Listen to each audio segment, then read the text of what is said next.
This is Pete Feenstra on Friday the 9th of March, live at the Boom Boom Club, talking to one of the world's great bass players, songwriters, leader of Martin Turner's Wishbone Ash, and all-round Wishbone Ash aficionado for 41 odd years, Martin. Is that right? Great to have you here. Great to have you here.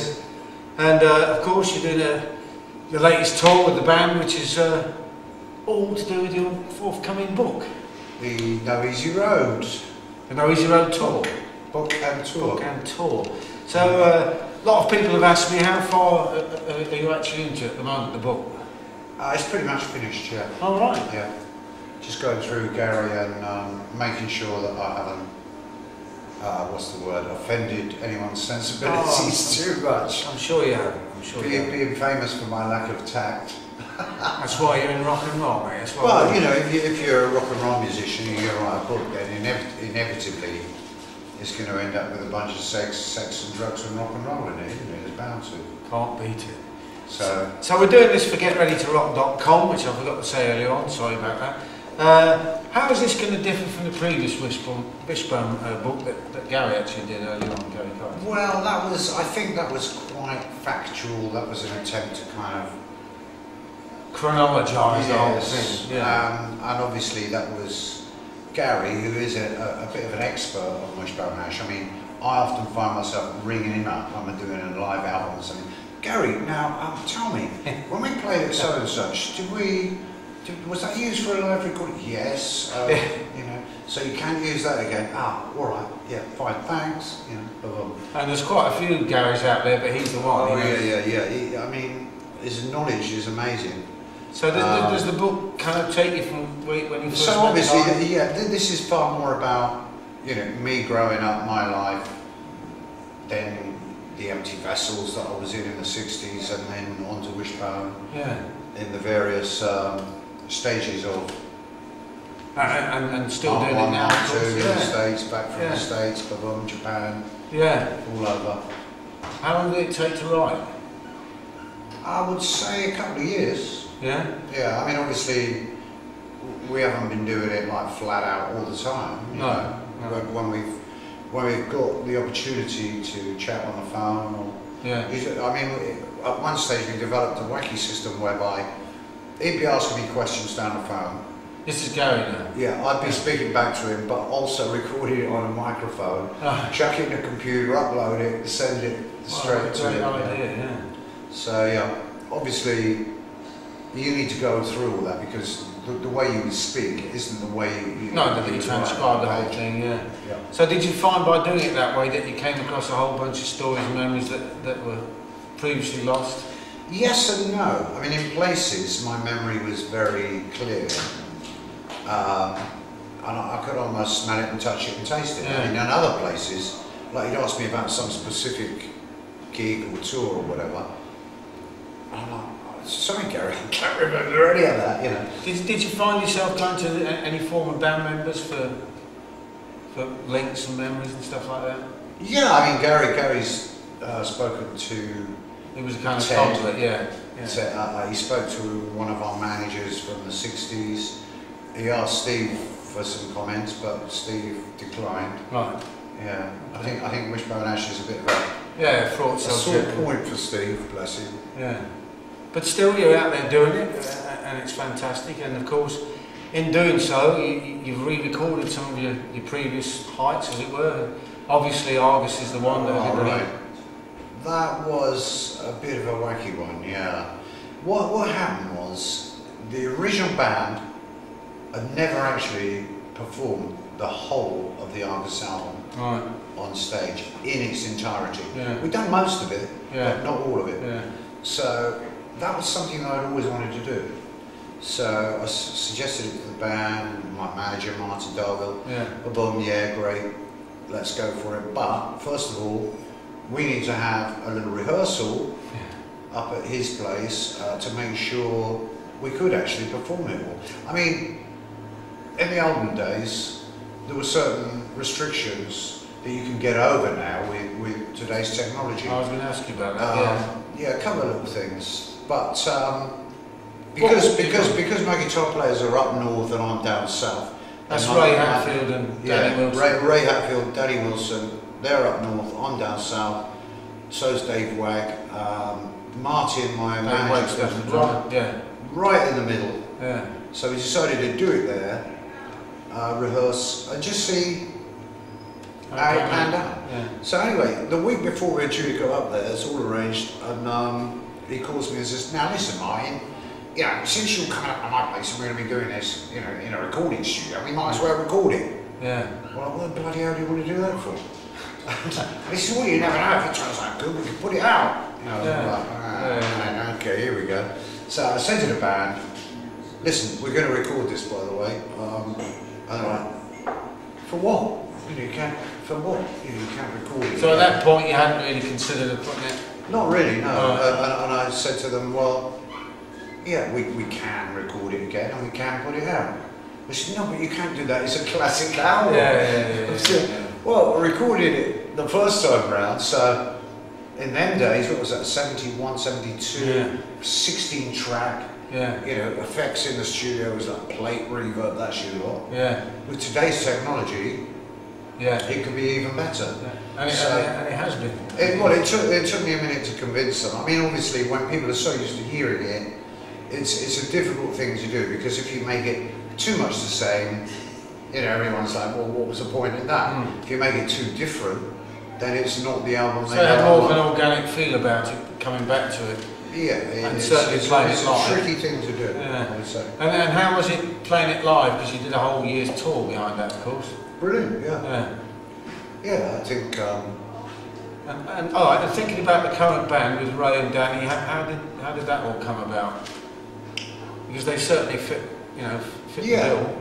I mean, to put it in context, I had waited for years and years, thinking the band will get back together. It has to happen. Yeah. The band was too good to not get back together, and everyone's still alive. You know, nobody's OD'd or gone. Classic rock heritage, of course. Do that. So it didn't happen. I mean, I think with Andy's, Andy Powell, the official Wishbone Ash, the real deal, and all that, I think he was clearly reluctant to do the 40th reunion because he didn't have total control of it, and also, he makes more money playing with his own band. So it was clear that there was never going to be a reunion, and in the end I decided, well, we might as well. Now or never. I might as well just go ahead and put a band together. I'd always been a little bit reticent because I didn't honestly think that it would be easy to find guitar players that could get all them licks down. Yeah. When I actually said about it, there were bloody guitar players on every street corner, and for all those that are familiar with the Wishbone Ash material, you need a little bit of brushing up, and away you go. I mean, I've met a guy on a session, Keith Buck. Yeah. Who played with you for a while. Yeah, and I was very impressed with his playing. And then he turned around to me and said, "Well, actually, I need to thank you, Mike, because it was your band who got me playing guitar. I studied Laurie Wisefield." Yeah. And I said, not a bad teacher. Then you're familiar with a song called Persephone? Yeah. And he said, yeah, I am. I said, "Can you play the guitar solo in that?" And he said, "Oh, that's a tricky solo." I said, "That's what I'm asking you."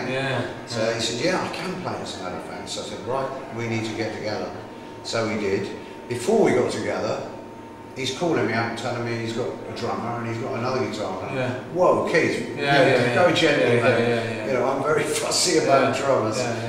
But the guys who brought in, Rob Hewins on drums, and Ray on guitar, Ray Hatfield, they just, everyone took to it like a duck's water.